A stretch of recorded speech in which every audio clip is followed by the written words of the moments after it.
Welcome to the John Cady podcast. I'm John Cady, U.S. Navy retired, former minister. We're going to discuss a topic that is very important for anyone who is trying to build their reputation across social media platforms, and that is the word clout. We're going to talk a little bit about its definition, the different aspects of clout, how it's measured, and also, most importantly, can it be a good thing or can it be a bad thing?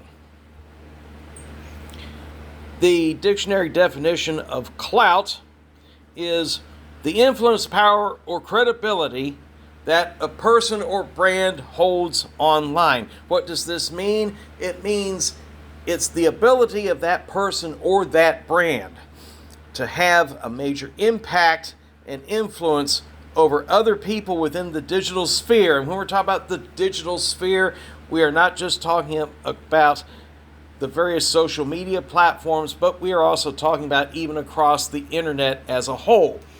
Because even if people aren't using the social media platforms, almost everybody's on the internet and they're going to stumble across these influencers at some point in time. The different aspects of clout. The first one is influence.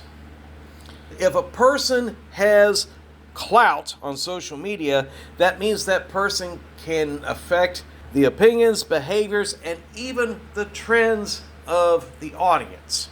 This means that fashion trends, new slang even, challenges, discussions, promoting products, even to the point of starting movements and activism.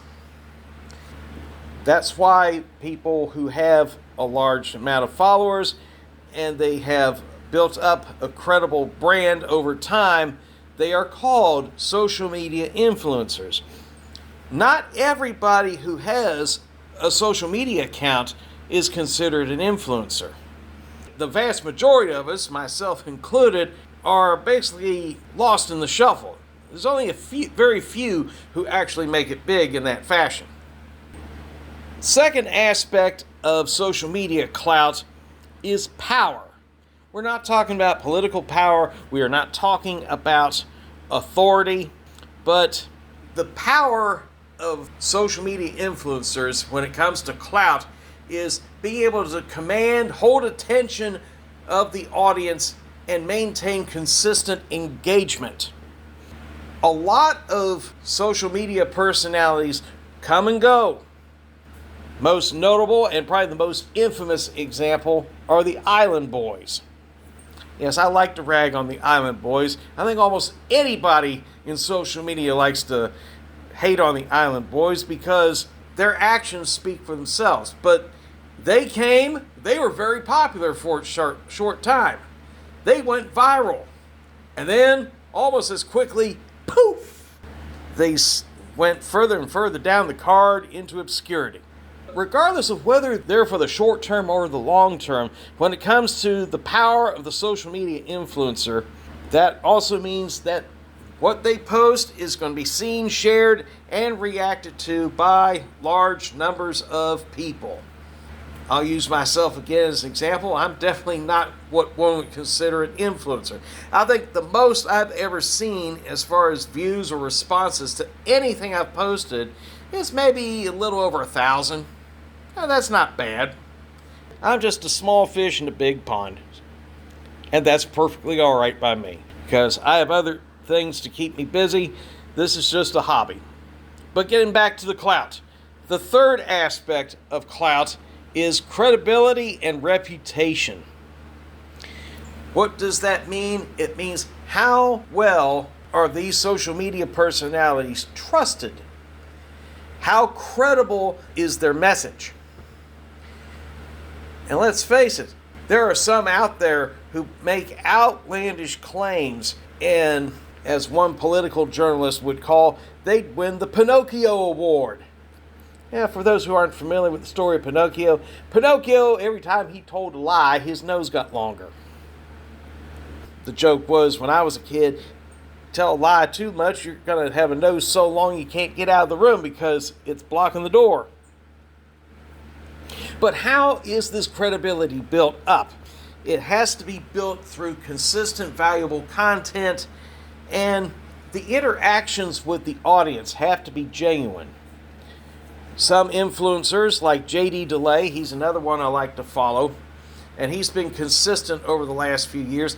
He has frequent live streams where he actually interacts with his audience. I have found Cady's engagements very enjoyable. Pick up the pace a little bit here.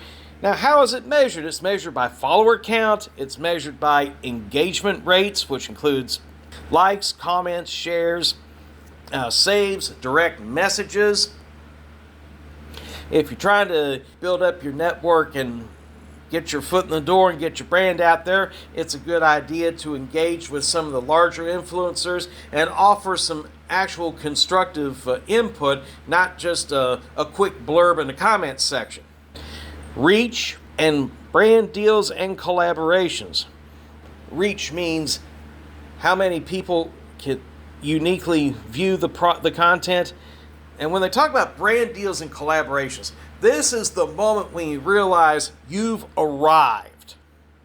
Because major brands are taking notice and they're willing to sponsor you. That's why a lot of these, especially in YouTube, there are product placements, and those are brands sponsoring those content creators and influencers. And of course, virality. When it gets past a certain point, like several thousand views, and lots of people are watching and sharing, that's when it's considered viral and everybody's enjoying it. Everybody knows about it. Can clout be a good thing or a bad thing? If you're trying to build an audience and promote your brand, it's a good thing. But then there are those influencers, that's all they do is they're chasing clout. They're trying to go one step beyond to do more and more outlandish things, all in the name of achieving these goals that I've just mentioned. They are called clout chasers, attention grabbers. But at the end of the day, there's no real lasting substance with their content. They're nothing more than, as Andy Warhol once said, people who had their 15 minutes of fame, and when the clock ran out, it was time to do whatever it took to try to stay relevant, and it often failed, and failed very badly. So there you have it. We've talked a little bit about the definition of clout. We've talked about the different aspects, how it's created, how it's maintained and measured, and whether it's a good thing or if it's detrimental and your goal is being a social media influencer. I hope you've enjoyed this little podcast today. This is John Cady. If you enjoy the content, please hit like, subscribe, and I will definitely catch you on the next one.